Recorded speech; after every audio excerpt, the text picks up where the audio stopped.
கரூர் துயரச் சம்பவம் தொடர்பாக தவிக பொதுச் செயலாளர் ஆனந்தை கைது செய்ய தனிப்படை போலீசார் தீவிரம் காட்டி வருகின்றனர்.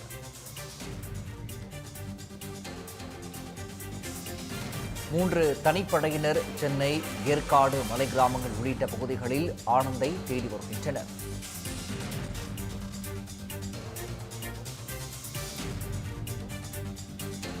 செய்தியாளர் வினோத் வழங்க கேட்கலாம் விவரங்களை. வினோத், மேலதிக விவரங்கள்.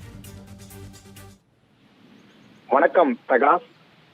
கடந்த சனிக்கிழமை தமிழக வெற்றி கழக தலைவர் விஜய் கரூரில் மக்கள் சந்திப்பு பிரச்சாரத்தை மேற்கொண்டார். அப்போது கூட்ட நெரிசலில் சிக்கி 41 பேர் உயிரிழந்த சம்பவம் பெரும் பரபரப்பை ஏற்படுத்தியிருந்தது. இந்த கரூர் துயரம் சம்பவம் தொடர்பாக முதல் குற்றவாளியாக கரூர் மாவட்ட செயலாளர் மதியழகன் குற்றம் சாட்டப்பட்டிருந்தார்.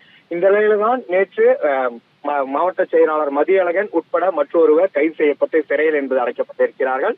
மேலும் தமிழக வெற்றி கழகத்தின் பொதுச் செயலாளர் என் ஆனந்த் மற்றும் இணை பொதுச் செயலாளர் சி டி நிர்மல்குமார் ஆகியோர் மீதும் கரூர் போலீசார் வழக்கு பதிவு என்பதை செய்திருந்தார்கள்.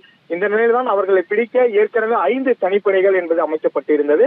இந்த நிலையில் மத்திய மண்டல காவல்துறை தலைவர் ஜோசி நிர்மல்குமார் உத்தரவின் பேரில் தற்பொழுது தவிக பொதுச் செயலாளர் என் ஆனந்தை பிடிக்க 3 தனிப்படைகள் என்பதை தற்போது அமைக்கப்பட்டிருக்கிறது.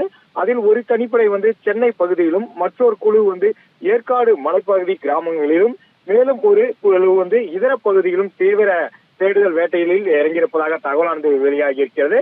குறிப்பாக சேலம் மாவட்டம் ஏற்காடு மலை கிராமத்தில் தமிழக வெற்றி கழகத்தின் தலைவர் தமிழக வெற்றி கழகத்தின் பொதுச் செயலாளர் என் ஆனந்த் இருப்பதாக கிடைத்த ரகசிய தகவலின் அடிப்படையில் அங்கு ஒரு தனிப்படை குழு முகாமிட்டிருப்பதாக கூறப்படுகிறது.